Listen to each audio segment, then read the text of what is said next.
on the eve of Election Day, the Biden campaign is planning to divide and conquer swarming Pennsylvania with not one, not two, but more than a dozen events. I'm going to show you, try to walk you through what it looks like out here on the roadways. As you can see, there's a light layer of snow.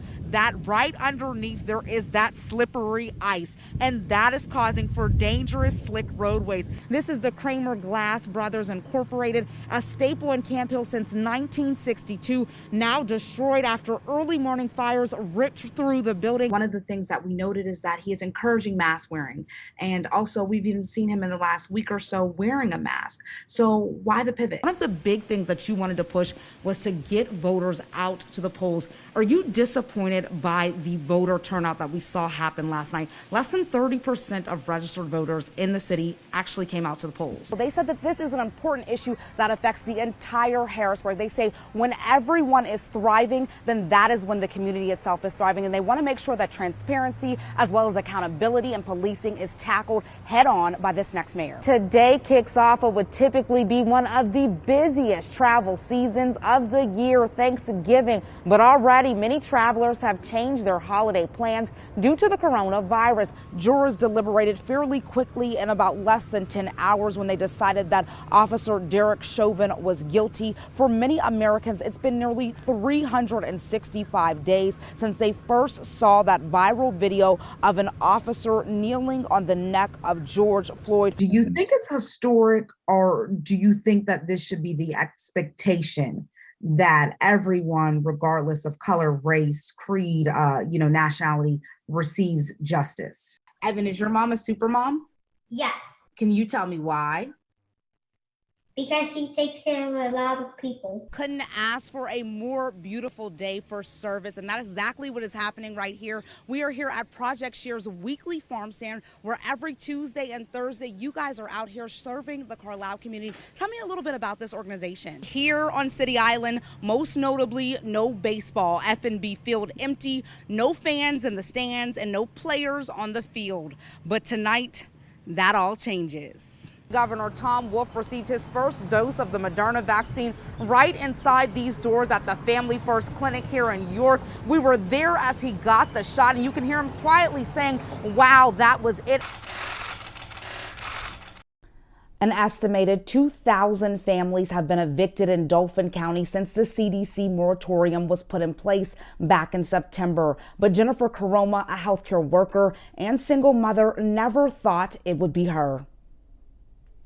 Everything was paid by the 14th, and they filed on the 8th. 10 days to get out. Where am I going to go during a pandemic? I have a son that's on the autism spectrum. Where are we going to go?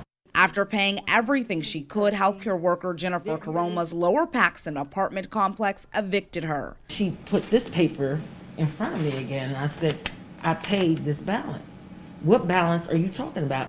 In September, Jennifer's hours at work were cut, coronavirus impacting her clients firsthand. It was touch and go for a while, because when you're an aide to the elderly, you have to be careful. So I didn't know if I was going to have a job or not. That's when she fell behind in rent, but thought the CDC declaration would protect her. If I was late, I always paid. Unfortunately, it would not. Her apartment complex, Eagle Crest, has already filed 123 evictions, all during the pandemic. But how? The CDC declaration is for back rent. Housing advocates say landlords are using the declaration's vagueness to force tenants out through the court system. Landlords are saying, well, we have a 30-day month-to-month lease. Your 30 days are up. If there are damages to the house or the apartment, the landlord can say there were excessive damages. In spite of the moratorium, Harrisburg Tenants United Group estimates 1 in 6 families living at Jennifer's complex are facing eviction. But when CBS 21 reached out to the Eagle Crest apartments to address their long list of lockouts, they had this to say, quote, "Our professional management team complies with all state and federal landlord-tenant laws and all orders and statutes enacted in response to COVID-19, including the Centers for Disease Control and Prevention's September 4th, 2020 order." But this isn't an isolated occurrence. Across Dauphin County, nearly 2,000 evictions have taken place since the moratorium began. Housing policy is actually health policy. Health experts fear the pandemic has worsened living conditions for the most vulnerable, placing them at a greater risk for contracting COVID-19. Having to stay with family and friends, living in multi-generational households, which we know is unfortunately a breeding ground for lots of infectious diseases, but certainly COVID we see that happening where we see COVID spreading. Jennifer, tell me, if you have to be out in 10 days, do you have anywhere you can go? No, not at this time.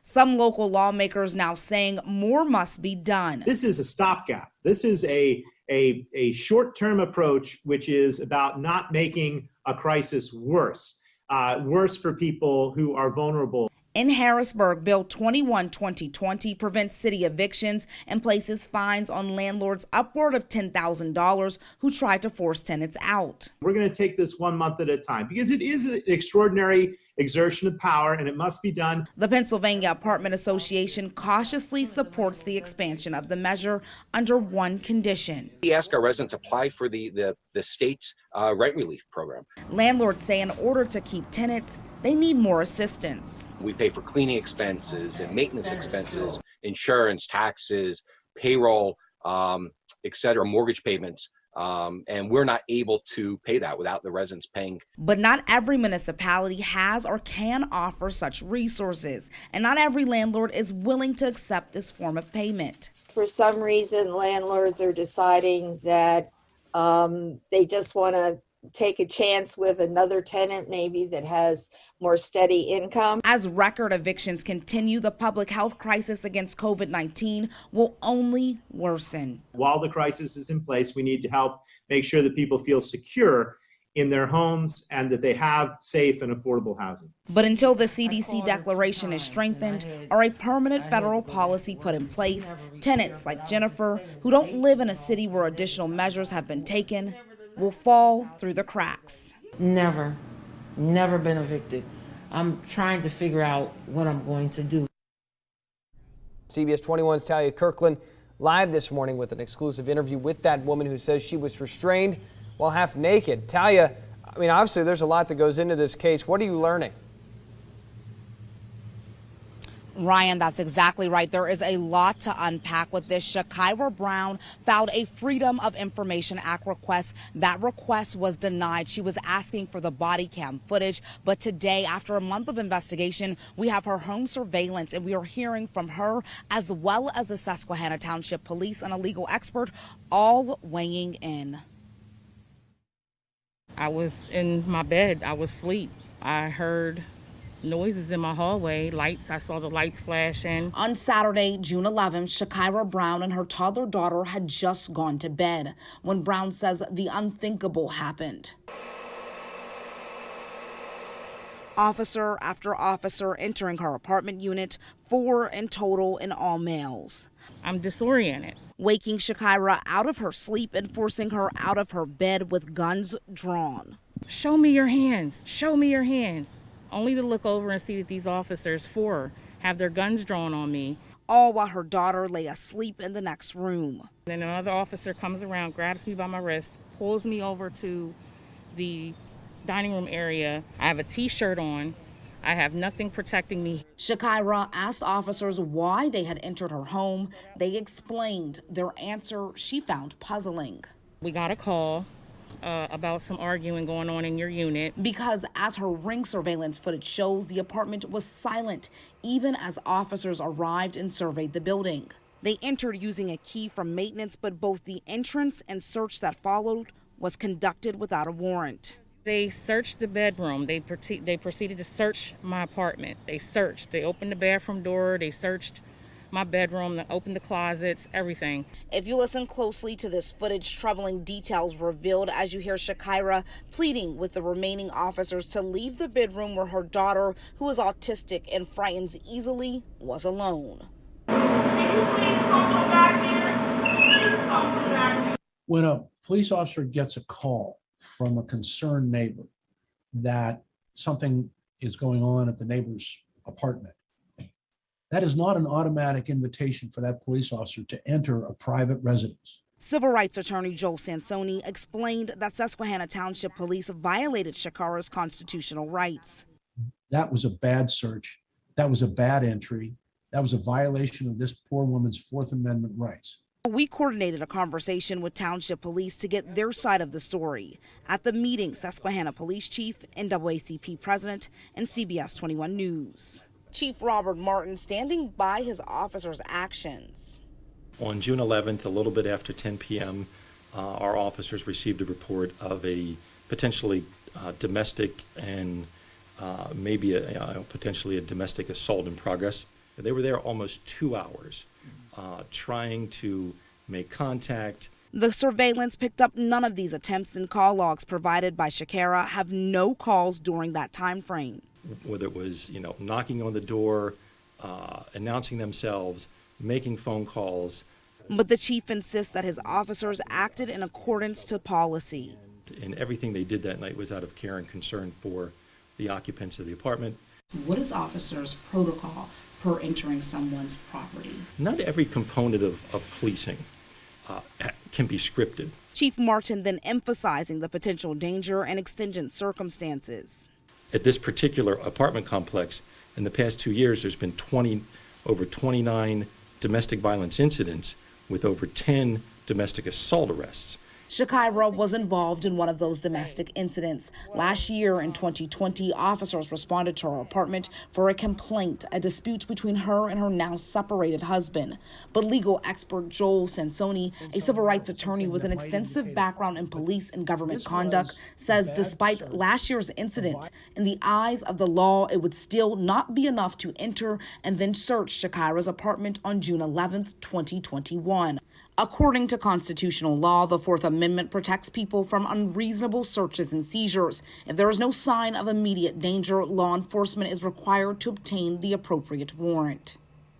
Exigent circumstances means circumstances happening right now. Even if there had been a shooting at that residence a year earlier, that does not justify the police entering that residence a year later. In addition to requesting the body cam from the officer, Shakira filed a formal complaint sparking an internal review. I'm going to let the internal investigation go in the direction it needs to do. And with so many unanswered questions, concerned community, and a now fearful mom, what happens next will be crucial. Nobody called. Nobody reached out. No attempts were made. And this could have ended really bad. Police Chief Martin says no arrests were made that night, and there is an ongoing internal investigation into the conduct of those officers. Right now, it is unclear if Shakira will file a lawsuit. Live here in Harrisburg, Talia Kirkland, CBS 21 News. They are basically saying rural Pennsylvania doesn't count. For Wayne Campbell, a 65-year-old Perry County resident, there are three things standing in his way of getting a vaccine: distance, internet, and trust. I've been on the list for over probably a month and a half, 2 months now. Wayne, like many of his neighbors, had signed up for the shot at his doctor's office. There was over 900 people on that list. He and his wife were two of the names. But all that changed in February when the federal government announced it would begin sending doses directly to pharmacies. It's almost like a slap in the face. Like many rural places in the U.S., pharmacies are scarce in north central PA. A recent analysis by Rural Policy Research Institute found that 111 rural counties have no pharmacies that can give the vaccines. Particularly for Wayne and Perry County, registering for a slot can be difficult. If it's raining or windy out, I can pretty much guarantee you we're going to lose internet.